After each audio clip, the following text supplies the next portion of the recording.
Today I will be talking about the CJP movement which is happening currently in India. Every single news channel has been covering it for more than the past week, and it is it's like the first time I feel like something impactful is happening against the BJP. And like apart from the farmers protest, which was pretty insane too. But yeah, to talk about this CJP movement is important. Before I express anything else, I would like to say that my viewpoint on the CJP is very simple. I believe that they are necessary and that their ideology is extremely correct and extremely irrational, and it's something that needs to be implemented into our government, which is clearly not happening currently. And I do support the CJP. But there are certain things that I feel as if might not work. I don't know the correct terminology to use for this, but I will say this. As a student in the Indian education system, I can assure you that not a single person is happy with the current system. I don't want to sit here complaining. That's why I study, I abide by the system. But even if that is the case, I think the education system needs to be improved. And after what happened with the NEET paper leak, yes, there are corrupt politicians who, due to whom children have actually lost lives because of suicide, because they offed themselves after they realized that yes, our government is not going to do anything for us, and they spent years studying for that one exam, which was going to get them the college they wanted and and then help them become doctors, what they wanted to do, what they aspired to do, but it didn't happen. Now, yes, I would like to preface this by saying that I do support the ideology of the Cockroach Janta Party. I do support the fact that they should remain a pressure group, and I don't think that them stepping into electoral politics or elections per se would help them. Okay, so there's one thing. One of the many demands of the Cockroach Janta Party was the resignation of Dharmendra Pradhan, who is our education minister. Everyone knows that he's a corrupt politician, due to whom the NEET paper leaks occurred, due to whom the education system is failing the youth of this nation horribly. But here's the thing, BJP is the party who is in power, right? And BJP has had this policy for however long it has been in power, that member, no member of the cabinet shall be either forced to resign or shall resign per se. And this is a part of BJP's policy. This is a part of what the BJP believes in. And that is why the BJP is not going to remove Dharmendra Pradhan from his post.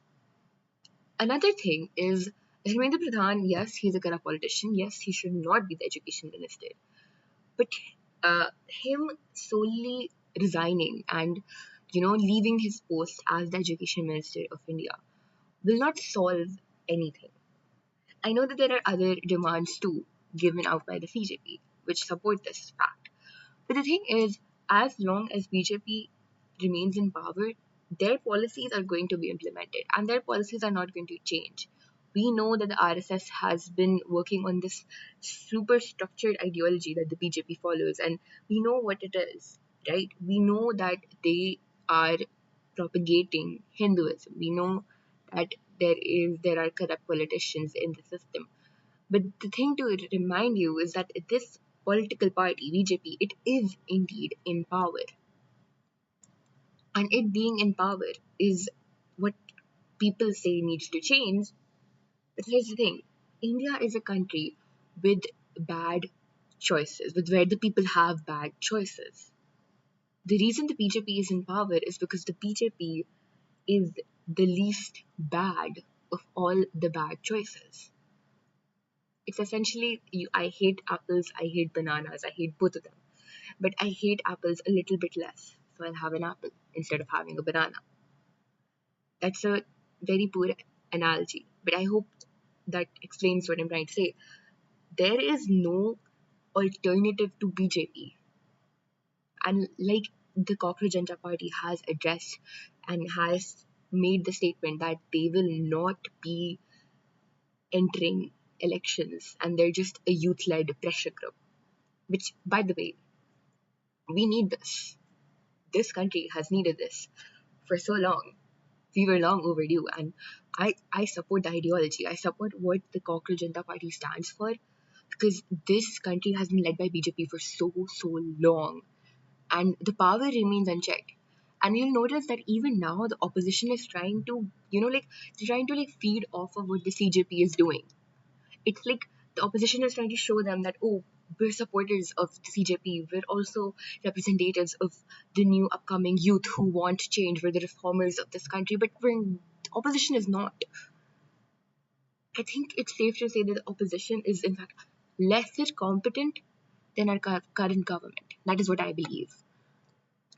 So the thing is, we don't, until we have an alternative for BJP, corruption will remain in this country and things will remain in this country. So while I do believe that the CJP is incredibly important, I do not wish for them to step into politics because again, they are propagating that ideology, and the protests at Janta Mantar recently they have genuinely raised a lot of awareness. They have genuinely made this an issue. They have genuinely made people think that yes, this is a problem in our nation and yes, it needs to be addressed and yes, it needs to be changed. This is what is so important about the CJP. If the CJP enters electoral politics, they will be exposed to a whole another world of corruption, of this and that, and this too many complications, and that is not going to allow the CJP to function the way it can with the ideologies that it has. What the CJP's actions that are currently happening can do is inspire other people in the country to maybe start a political party, which can be an alternative for, well, BJP. I think it's safe to say that for now, the BJP government is here to stay. It's not going to be changed anytime soon. I mean, unless something crazy happens, and considering how crazy the past month has been with everything that has happened with CJP, we never know what could happen. But it's also important to remind yourselves that yes, we are living in a country where the system is corrupt, where the politicians are corrupt, where children are losing their lives because of these corrupt politicians. And it is important to remember that all of the ideologies that CJP is pushing is important. The name CJP came after one of the people in the Supreme Court referred to the unemployed youth of India as cockroaches. And I think that to have somebody at such a high position say something so outrageous, it, what did the person expect? This was bound to happen. People were going to crack at one point of time. And I can say this with confidence. The youth of this country has a shit ton of potential.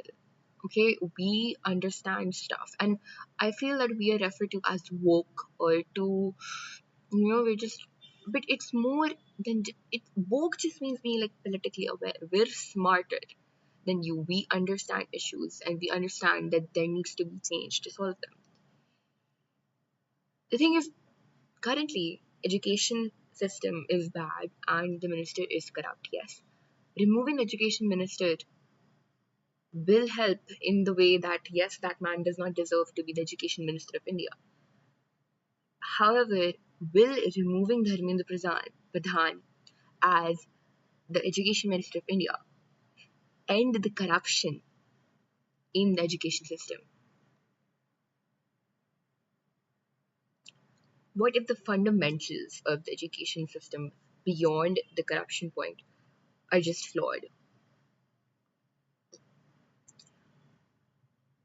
Regardless, that's a whole another thing to talk about. I think what the CJP is doing is important. However, it is important to note that there is not going to be change in India for a really long time because the BJP is the one in power.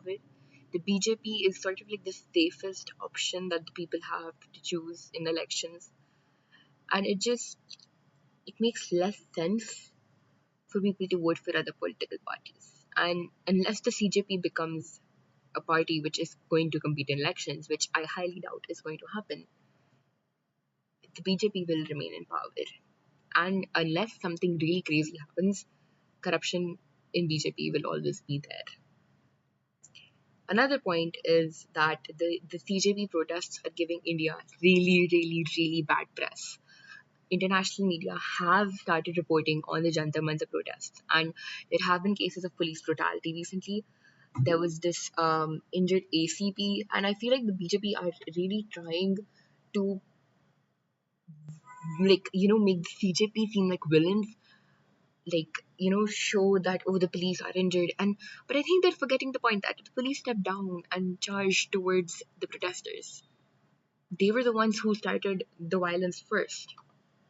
And the CJP has made it very clear that anybody who is a protester who is being violent at the protest grounds is not somebody who can be considered a representative of CJP or a person with the CJP ideology, because this is a peaceful protest. In their eyes, this is a peaceful, non-violent protest.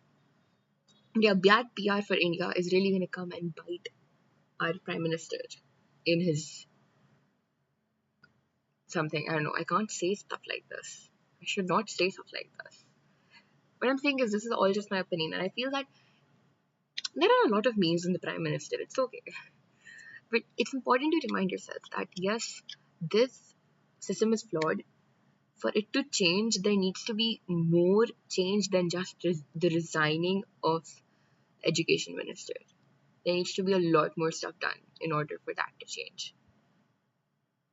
And I think the demand of getting Dharmendra Pradhan to resign is important, yes, because we don't want a man like that to be our education minister. But why not ask for a reform in the current minister? While I highly doubt that is possible, because old men are old men and they're bigoted, I do think that pushing for reform in BJP is not something that can work too well, because BJP's policy is just it's so strict, it's so narrow. We know the ideologies of BJP, and they don't feel flexible at all. So essentially, for there to be a major change, there needs to be a better choice for the people to choose in an election, which right now, as of now, we don't have. We absolutely do not have. That's why BJP wins the elections, because they're the safest option. We need somebody who's not just the safest option, but somebody who actually want to be our representatives. But yeah, all to say, CJP movement is important. It's definitely necessary. It's needed in India, and it's so amazing to see all the youth come together, especially considering how this protest is going. Like, people were just distributing melodies at the protest.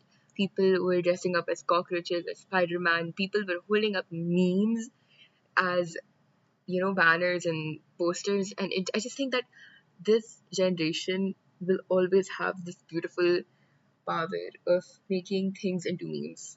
It's just so funny.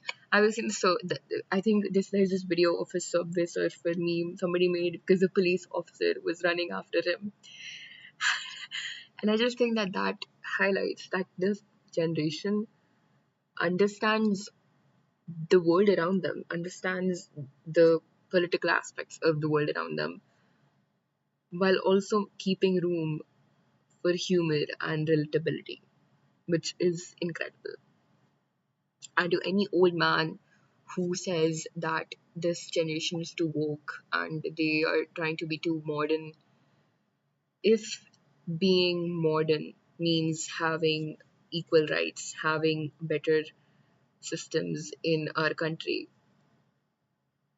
then perhaps you should also be modern, and you should also propagate for a modern world, because with the current system, children are losing their lives, people are dying, people are not able to have, a fair playing ground with the level of corruption in our nation.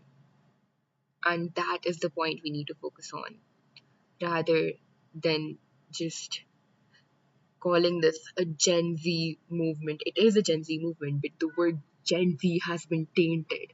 We just associate Gen Z with unseriousness or laziness or being addicted to social media, but there's more to Gen Z than that. So much more. And I feel like that is an important thing to remember. We can reclaim the word Gen Z and we can turn this into what we're actually, like, we're actually politically aware and we're actually good, and we're actually going to bring reform to the country, unlike the old politicians who are not able to do that.